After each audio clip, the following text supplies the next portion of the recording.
Dear learners, আজকে আমরা matrix থেকে ভর্তি পরীক্ষায় আগত কিছু এমসিকিউ সমাধান করব।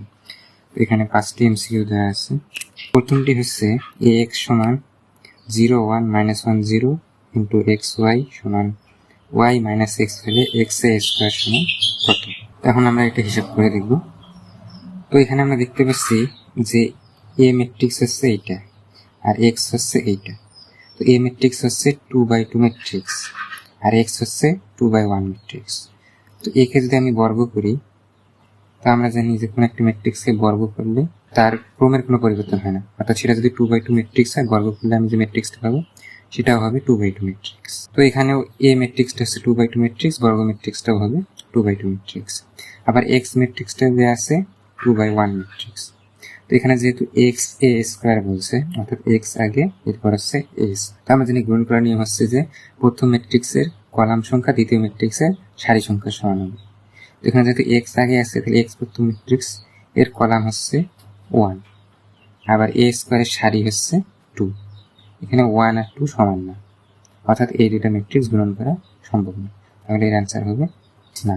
2 নম্বর প্রবলেমটা হচ্ছে যে এ বি এবং সি ম্যাট্রিক্সগুলোর মাত্রা যথাক্রমে 4/5, 5/4 এবং 4/2 হলে A transpose plus B into C ম্যাট্রিক্সের মাত্রা কত হবে।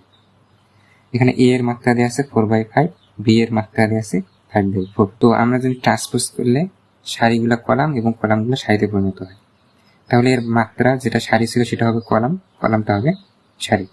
তো এ দেওয়া ছিল 4/5, তাহলে এ ট্রান্সপোজ করলে এই 4 যাবে সারিতে ছিল, এটা হবে কলামে যাবে, আর 5 কলামে ছিল, এটা সারিতে যাবে। আবার বি দেওয়া আছে 5/4। তো আমরা জানি যে দুইটা সমমাত্রা ম্যাট্রিক্সে কেবল যোগ বিয়োগ করা যায়, এবং যোগ বিয়োগ করার ফলে নতুন যে ম্যাট্রিক্সটা হয় তার মাত্রাও আগেরটাই থাকে, অর্থাৎ এ ট্রান্সপোজ আর বি যোগ করার ফলে যে মাত্রা হবে নতুন ম্যাট্রিক্সটা হবে তার মাত্রাও হবে 5/4। এ ট্রান্সপোজ প্লাস বি এর মাত্রা হচ্ছে 5/4। এর সাথে আমাকে সি গুণন করতে হবে, সি এর মাত্রা দেওয়া আছে 4/2। তো আমরা জানি গুণন করার নিয়ম হচ্ছে যে প্রথমটার কলাম সংখ্যা দ্বিতীয়টার সারি সংখ্যা সমান হবে। এখানে প্রথমটার কলাম হচ্ছে 4, দ্বিতীয়টার সারি হচ্ছে 4, অর্থাৎ দুইটা সমান, সুতরাং এই দুটো গুণন করা যাবে। এবং গুণন করার পর নতুন যে ম্যাট্রিক্সটা হবে এর নিয়ম হচ্ছে প্রথমটার সারি হবে ওই ম্যাট্রিক্সের সারি এবং দ্বিতীয়টার কলাম হবে ওই ম্যাট্রিক্সের কলাম। এখানে প্রথমটা সারি 5, তাই গুণন করার পর যে ম্যাট্রিক্সে তৈরি হচ্ছে তার সারি হবে 5, এবং দ্বিতীয়টার কলাম 2, তাই গুণন করার পর যে ম্যাট্রিক্সে তৈরি হচ্ছে তার কলাম হবে 2। তাহলে A transpose plus B into C এর মাত্রা হবে 5/2। এর আনসার হবে সি, 5/2। এরপর আমরা দেখতেছি পি সমান এত এবং p/q সমান এত হলে কিউ সমান কত, অর্থাৎ পি এর সাথে কত গুণন করলে আমরা এত পাবো। 4টা অপশন দেওয়া আছে। তো আমরা এখানে গুণন করার নিয়মটা অ্যাপ্লাই করব।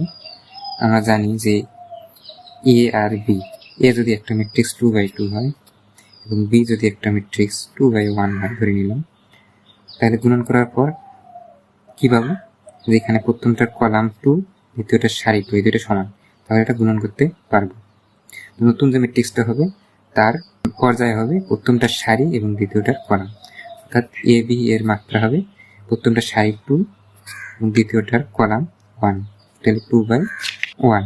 এখানে আমি দেখতে পাচ্ছি যে গুণন করার পর যে ম্যাট্রিক্সটা পাইছি তার সারি, অর্থাৎ 2 প্রথম ম্যাট্রিক্সের সারির সমান।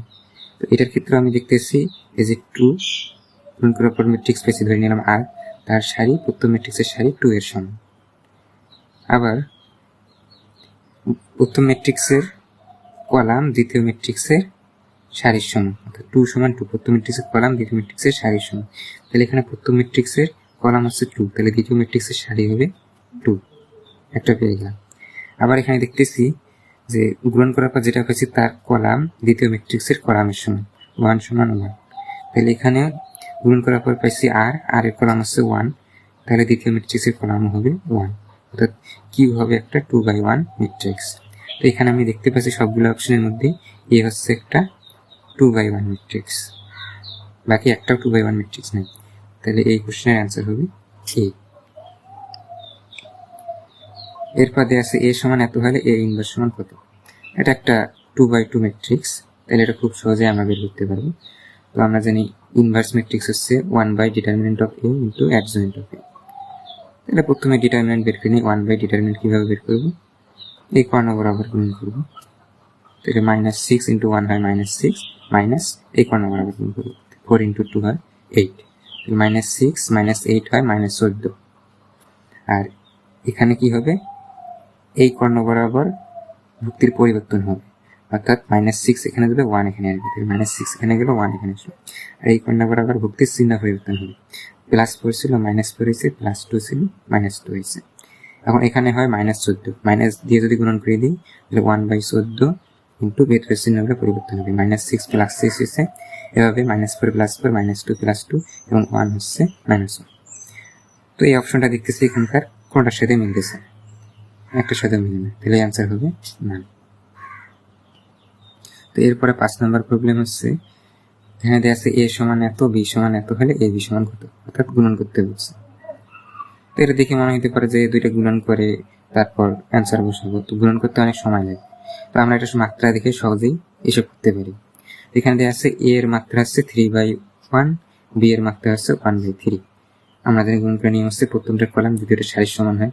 এখানে প্রথমটার কলাম 1, দ্বিতীয়টার সারি 1, তাহলে এটা গুণ করা সম্ভব। এখন গুণন করার পর যে ম্যাট্রিক্সটা হবে তার মাত্রা কি হবে এটাও আমরা জানি, যে দুইটা সমান হয় অর্থাৎ প্রথমটার কলাম এবং দ্বিতীয়টার সারি, এই দুইটা বাদ বাকি যেটা থাকে অর্থাৎ প্রথমটার সারি এবং দ্বিতীয়টার কলামই হবে নতুন ম্যাট্রিক্সের মাত্রা। প্রথমটার সারি হচ্ছে 3, দ্বিতীয়টার কলাম হচ্ছে 3, তাই নতুন ম্যাট্রিক্সের মাত্রা হচ্ছে 3/3। তো এখানে আমরা দেখতে পাচ্ছি চারটা ম্যাট্রিক্সের মধ্যে এই ম্যাট্রিক্সটা হচ্ছে 3/3 ম্যাট্রিক্স, তাহলে এটা হচ্ছে অ্যান্সার। এই ছিল আজকের মতো।